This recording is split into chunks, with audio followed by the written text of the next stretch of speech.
Hi, my name is James Shepard, and I'm really excited about this particular video slash podcast episode because I get to talk about chess, okay, which I love, and which has a lot of parallels to the way that I sell, actually. So most salespeople that I talk to, and I, watch them sell and observe, they basically are playing checkers. And what I mean by that is they're not really thinking very far ahead. They're not thinking in any complex thoughts at all. They are basically just out there pitching something, and they're basically playing a numbers game, and they're hoping that some people will say yes. Now, the good news for that strategy is that people will say yes. In fact, if you go out and work really, really hard and you talk to a lot of business owners, a lot of them will say yes. However, I decided a long time ago that prospecting, while it can be invigorating once you get out and start doing it, it's not really the thing that I want to do with all of my time. So I'd really like to be able to sell a higher percentage of people so that I have to prospect a little bit less in order to make my numbers, right? So I started figuring out that actually playing chess is a lot more similar to the way that you would sell correctly. And let me explain what I mean by that. There's two concepts. So the first concept is the concept of pressure or leverage. And so when you're playing chess, many of you, I'm sure, have played chess before, the concept is to kind of really put pressure on the person that you're playing chess with. And so you're moving your pieces in a way to kind of pressure them, meaning that you're really directing what they can do. And so you start the game off by really kind of narrowing and saying, well, I'm going to make sure they can't move there, and I'm going to make sure they can't do this, and I'm going to make sure they can't move there. And that really is about kind of memorizing ahead of time your opening. So, if I'm playing somebody in chess and they do a normal opening, I kind of know. I don't really have to think very much about it. I just kind of know if they move there, I'm going to move here. If they move there, I'm going to move here. And I have the whole kind of opening thing memorized because I really want to move my pieces in a way where I kind of know where they're going to move so I know what they're going to do. And that's very similar to the opening in chess. Is very much like the opening in sales. Your opening in sales should really be a series of statements that you're going to make where you have planned responses. You pretty much know what they're going to say. If your opening pitch is giving you like all kinds of random things are happening after the opening, they're saying all kinds of random stuff and hit my microphone there. And you never know what to expect. That's a real problem. You need to fix your opening. You need to make it to where it's much more predictable. So your opening and your initial conversation, you should pretty much always know how that's going to go. And again, there's definitely a lot of variations to it, but like maybe 3 or 4 variations to each thing that you do. So you kind of know generally where you're going to go. And you keep improving that because just like in chess, the further into the game where you've already thought through and you know exactly what move you're going to make when they make a move, you're going to do so much better. Really experienced professional chess players, many times the first 15 moves, they don't have to think about it. They know exactly what they're going to do based on what the other person does because they've already thought through all of these variations and they've memorized it all. And in sales, it's very similar. You've got to memorize all these things so you know what your lines are, what you're going to say. So start working on that. So that's that pressure you're putting on where you're really applying the pressure because you've memorized some lines, you know what you're going to say, you know what they're going to say, and you've got this whole thing kind of figured out. Okay?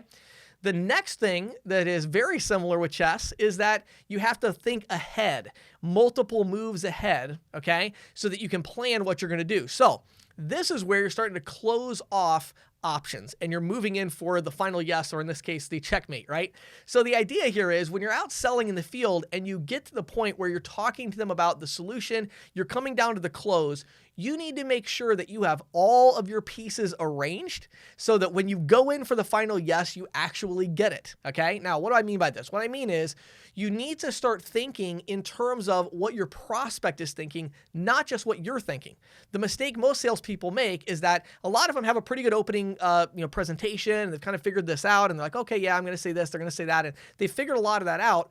But then when they get further and they get past that, all they know how to do is pitch the benefits, pitch the value, logical, but they're not thinking about their prospect because each prospect is a little bit different and they're going to tell you things. They're going to say things where you're kind of like, oh, I see where they're going with that. Like, I kind of know what they're thinking. I get it. So you're going to first take care of that concern. You're first going to address that issue before you go in for the final close. So maybe they might volunteer information where a certain closing tactic is not going to work. If they say something like, well, my business partner isn't here right now, and you're not closing, you're just talking. And they're like, well, my business partner's not here right now, but definitely I want to go over this with him, the next day? Well, you already know that you're not going to be able to go in for a hard yes or no close because you already know that they're going to say no. So you can't do that. So you've got to change tactics a little bit because you've seen what they're thinking in the direction they're going. So now you're going to come in with something where it's less commitment, maybe a trial offer, something like that, as I talked about in the last video. And so you're going to kind of come in and close that way because now you've seen what they're doing. So the idea is you need to slow down and you need to think about your prospect. What are they thinking and feeling? What do you want them to think and feel? Because closing a sale is actually all about feelings. It's not about logic. The logic is what you take care of in that opening, in that part that's more prepared. You know, your presentation, here's what it is, here's what I can do for you, et cetera, et cetera. Then you get into that, okay, now they're interested. They're sitting down, you're talking with them, and now there's no script. There's no pitch, you know, there's nothing you can have that's just boom, boom, boom, everything ready to go. No, now you're in a moment where you are playing off of their emotions. What are their concerns? What are their questions? That's why I love asking them, what kind of questions do you have for me? You know, I know that was a lot of information, Robert. Are there any questions you have for me about all of this? I'm not going to close until I ask, are there any questions they have? A lot of times will ask, how do you feel about all this? What a great question. You know, one of my friends, Josh Bryan, who is just a superstar salesman in a different industry, we talk about sales a lot.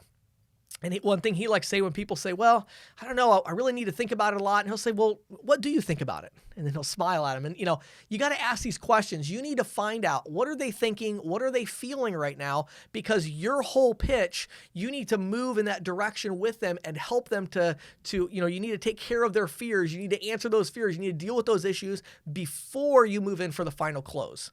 Because if you don't have all your pieces in place, you're going to jump in there for the, you know, for the checkmate and, you know, all right, well, hey, great. I think I've got all your questions answered. Let's go ahead and move forward. Now, what's the legal name of the business? And then they're going to hit you with, well, like I said, James, I can't make a decision right now because my business partner isn't here. You know, and then you're like, oh, how do you recover from that one? You know, they already told you that. If you would have been listening, you could have changed your tactic a little bit and done something different that would have worked.